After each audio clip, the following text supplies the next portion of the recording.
This summer, we've walked together through self-doubt, rebuilding confidence, leaning into gratitude, finding joy, and now we've landed in the arms of hope.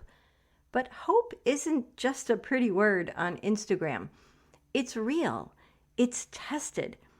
Sometimes it's simply the strength to take the next breath, make the next decision, and trust for one more day. And hope doesn't grow in isolation. It thrives in connection. The people around us matter, especially in the valleys. They can lift us higher, or sometimes they can drag us down. So today, we are resting on hope, real hope, the kind that anchors us in God's promises, carries us through those valleys, and reminds us that we are never walking alone. All right, my sweet, and I truly believe that my customizable prayer journal is the most heartfelt and effective tool to help you through this journey. Choose the Bible verses that resonate with you this season. You'll find the link to my Etsy boutique in the show notes. So grab your tea, find a cozy spot, and settle in. Let's talk about the hope that carries us through. Do you find yourself struggling with constant anxiety, stress, or burnout? Maybe you're navigating through overwhelming waves of sadness or darkness. Has someone allowed you to believe that you're unworthy? Well then, we're here to debunk those beliefs and help you to overcome them. Hello, my friend, and welcome to the Radiance from Within podcast, guiding Christian women to build their confidence and self-worth. My name is Heidi, and I'm so excited to have you here. We'll work together to help you overcome negative beliefs by incorporating prayer, devotionals, and journaling into your daily routine. Additionally, we'll explore the power of words and how they can impact your mindset and well-being. Because when you unleash your inner peace, you will find the desire and strength to spread kindness and compassion. Join me each week and unlock your radiance from within. Discover your power and strength and embark on a journey of self-discovery and empowerment.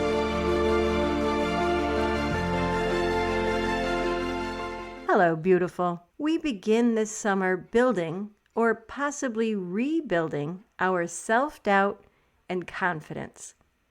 Organically, that grew into gratitude, joy, and now has landed in the lap of hope. It just happened that way. And it was a beautiful arc how it all came together. So here we are, resting on hope, leaning on it during times when we're going through valleys. Looping back to acknowledging that perhaps and most likely there is still work to be done piece by piece to turn that doubt into confidence. And one of the ways we do that is through a fancy word I learned this week, interconnectedness, which in plain terms means connection. When we're going through valleys and struggles, feeling self-doubt and a lack of confidence, we need our friends to lift us up. When my Instagram algorithm is showing me the right content, I see it all the time. Being around the right people helps you rise instead of fall. And if, my sweet, you have someone who's bringing you down, pushing you down, or not supporting you, well, then guess what? Bye-bye. Okay, Heidi, calm down. Step down from your soapbox. Hey, who's editing this script anyway? All right, let's continue. In short, as humans, we need a community. And when we have the right balance, hope thrives in that environment. It shows us what we live for and what we fight for. Hope. I want to take a quick step back for a sec. We've been talking about hope from an emotional perspective, but after about 4.5 years of course script writing, I am well aware that some of you need logical answers and descriptions. So let's delve into a few details. According to the dictionary, hope is a feeling of expectation and desire for a certain thing to happen. Hope sees the potential in a situation, but we know that it does much, much more than that. Listen to these synonyms: aspiration, desire, wish, expectation, ambition, aim, plan, dream, and daydream. Ah, dreams. Someday we'll find it, the rainbow connection, the lovers, the dreamers, and me. Oops, I digress. I started daydreaming back to 6th grade there myself. But remember, hope isn't some warm, fluffy bit of happiness. Did you hear some of those other words? A desire. So let's plug it into a more productive sentence. Rephrased, hope can be described as a goal that involves both wanting to achieve it and believing you can do so. The key to all of this is to understand that hope is essential for living, meaning without it, we're not only stagnant, but we also lose our will to live entirely. So what are a few other reasons that hope matters so much? Well, for one, it's not a wish, but a confident trust. There's that word trust again. But it's true. Hope sustains us as our anchor. While yes, I'd love to live in a world full of lollipops and rainbows, suffering, unfortunately or fortunately, serves a purpose. And by the grace of God, it shapes our perspective and the lens through which we view it. And 2 Corinthians truly affirms this for us. So close your eyes for a moment and listen to these thoughtful words.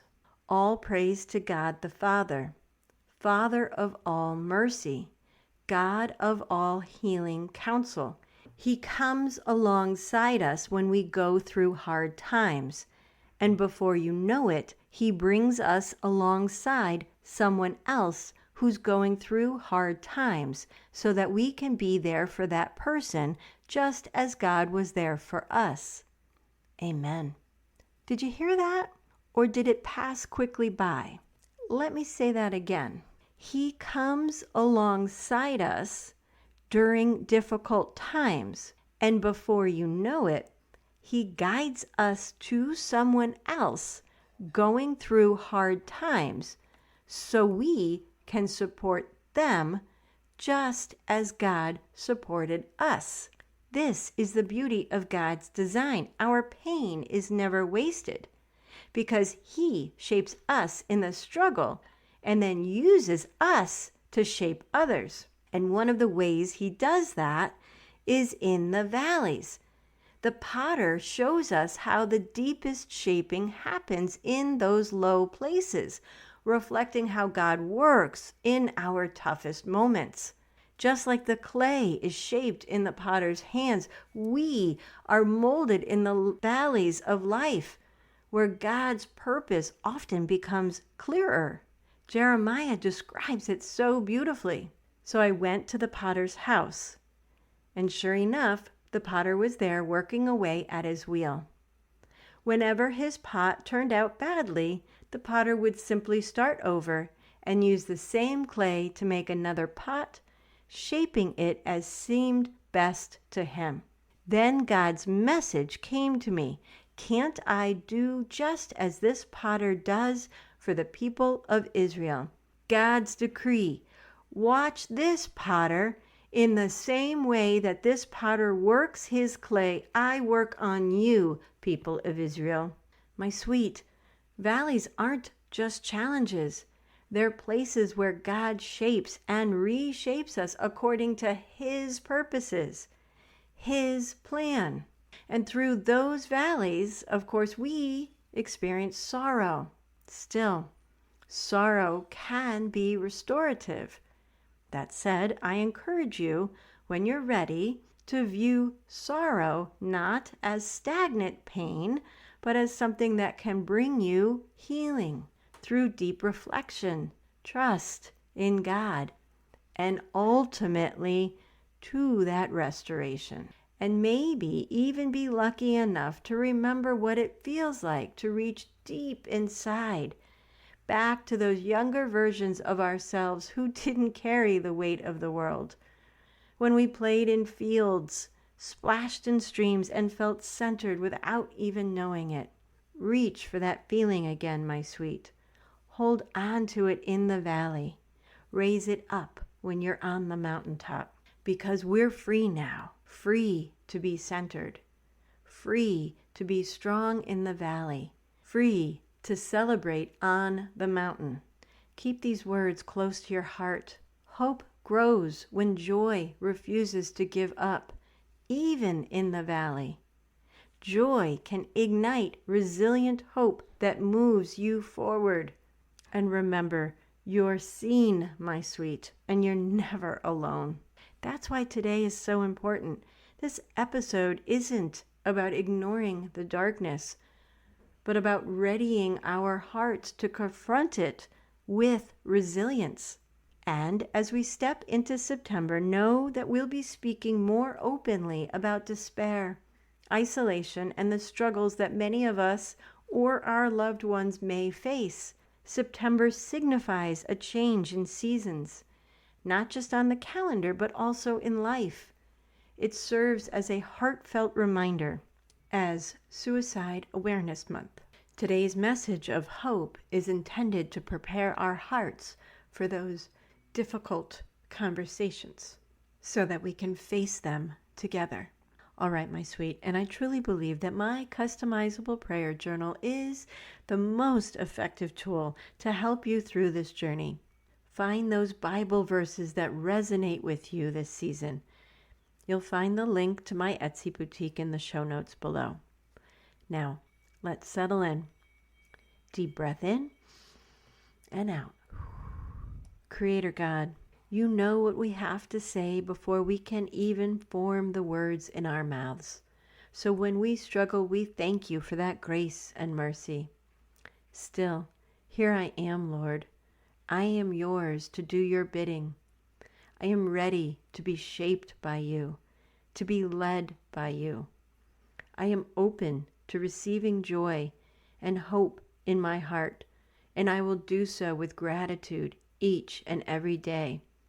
May I be the beacon of light for someone else. May I remember to reach out my hand when someone needs it. And may I be reminded to live as Jesus lived. I lift all of this up in Jesus' name. Amen.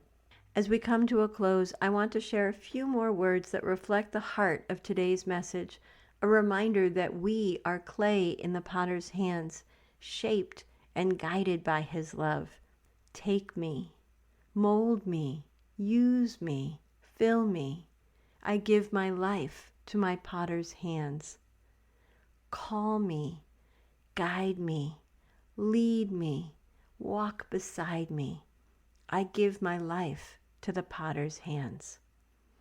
And until we meet again, beautiful, I believe in you. Now, it's your turn. Thank you for joining me on today's podcast. But before you go, a simple request. If this podcast has made a difference in your life, please leave a review where you listen and share this episode with someone who could use a little light today. Knowing my show has impacted your life brings me so much joy. Remember to explore my Etsy boutique to discover the workbook you need most this month. And until next time, my friend, ignite inspiration, spread hope, and dance with faith.